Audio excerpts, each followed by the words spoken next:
susunod na programa ay rated PG. Ito ay nangangailangan ng patnubay at gabay ng magulang para sa mga batang manunood.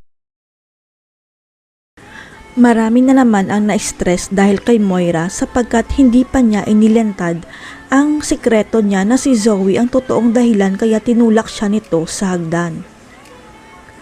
Ang akala ng lahat mabubuking na si Zoe at Doc Carlos pero maiba pa palang plano yata si Moira dahil hindi niya pinahamak ang kanyang anak sa harapan ni Doc RJ at Annalyn. Ang hindi alam ng lahat may plano pa si Moira kay Zoe at Doc Carlos dahil sila na lang ang dalawa ang natitira niyang kakampi para malusutan niya ang kasalanan niya kay Doc RJ. Nakahinga ng malalim si Zoe at Doc Carlos dahil hindi binunyag ni Moira ang sikreto nito bagkus si Lynette ang sinisisi niya kung bakit niya tinulak si Doc RJ sa hagdan. Hindi man lang pinagtanggol ni Doc Carlos ang fiancé niyang si Lynette laban sa paratang ni Moira na nahimik lang siya kahit malapit nang mabisto ang tinatago niyang sikreto. Panatag si Doc Carlos na hindi siya ilalaglag ni Doc Lyndon dahil utang nito ang buhay niya sa kanya dahil yun ay walang alam si Doc Lyndon na si Moira pala ang nag-utos. Pero sa oras na malaman ni Doc Lyndon na siya pala ang target ng gunman at hindi si Mayor dahil sa utos ni Moira siguradong babaliktad si Doc Lyndon kay Zoe at Doc Carlos.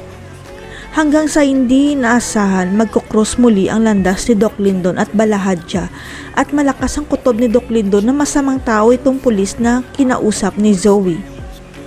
Dahil wala nang mapapala si Balahadja kay Moira, hindi ito nadalawang isip na ilaglag ang amo niya kay Doc RJ kapalit ng pera kaya ngayon si Doc Lyndon naman ang isusunod niya. Ibubunyag ni Balahadja kay Doc Lyndon na si Moira ang nag-utos sa kanya para ipatumba siya at alam ni Doc Carlos at Zoe na si Moira ang nag-utos para patahimikin siya. Hindi maipinta ang pagmumukha ni Doc Lyndon nang marinig niya ang sinabi ng pulis dahil ang buong akala niya walang kinalaman si Moira sa planong pag-assassinate sa kanya. Kaya ang payo ni Balahadja kay Doc Lyndon, sabihin na nito ang nalalaman niyang sikreto kay Doc RJ bago pa maging huli ang lahat dahil malaya pa ngayon si Moira.